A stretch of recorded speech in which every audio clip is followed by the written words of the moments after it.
سب سے بڑا دشمن سب جانتے ہیں، پوری تاریخ یہ بتاتی کہ یہود ہے۔ نبی کرم صلی اللہ علیہ وسلم کے زمانے کے اندر بھی کوئی ایک دقیقہ انہوں نے آپ کو تکلیف پہنچانے کے اندر اٹھا نہیں رکھا تھا۔ ہر آن ہر گھڑی یہی ذہن کام کرتا تھا، کسی طریقے سے محمد صلی اللہ علیہ وسلم کو تکلیف پہنچائی جائے، ان کے صحابہ کو تکلیف پہنچائی جائے۔ کون؟ امام الانبیاء کو، نبیوں کے سردار کو۔ کون؟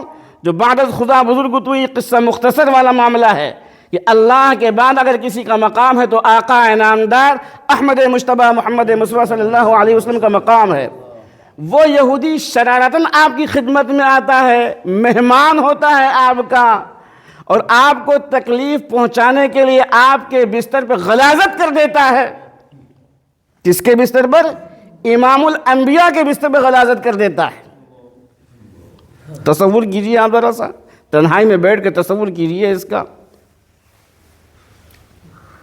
نبی اکرم صلی اللہ علیہ وسلم کے آنے سے پہلے اس نے کوشش کی کہ یہاں سے نکل جایا جائے، ورنہ ہماری درگت بن جائے گی۔ ہر غلطی کرنے والا آدمی یہی سمجھتا ہے، یہی جانتا ہے، اور میں نے جان بوجھ کر یہ کام کیا ہے۔ اگر صاحب معاملہ کو یہ بات معلوم ہو گئی تب تو پھر ہمارا جینا دور کر دیں گے۔ جلد بازی میں وہ نکل گیا۔ نبی اکرم صلی اللہ علیہ وسلم تشریف لائے، دیکھا تو یہ صورتحال تھی کمرے کی، بستر کی یہ صورتحال تھی۔ زبان سے ایک لفظ نہیں کہا کہ یہ کیا کیا اس نے، اف بہت تکلیف پہنچائی۔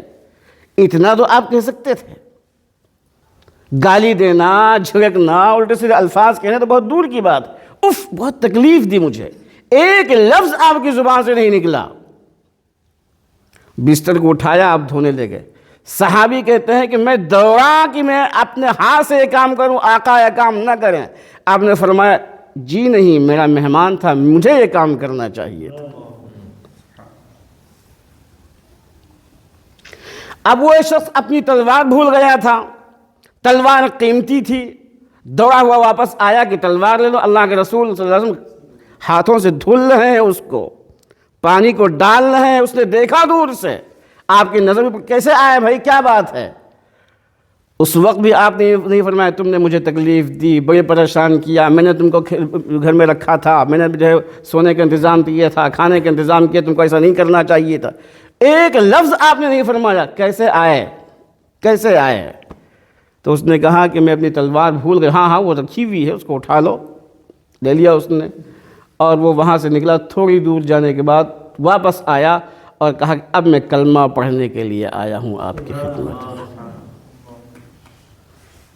اخلاق کا جو وار ہوتا ہے وہ دلوں کو بالکل موم کر دیتا ہے، پگھلا دیتا ہے، وہ گرفتار کر لیتا ہے۔ یہ ہمارے اخلاق، ہمارے معاملات صورتحال کو تبدیل کرنے کی ضرورت ہے۔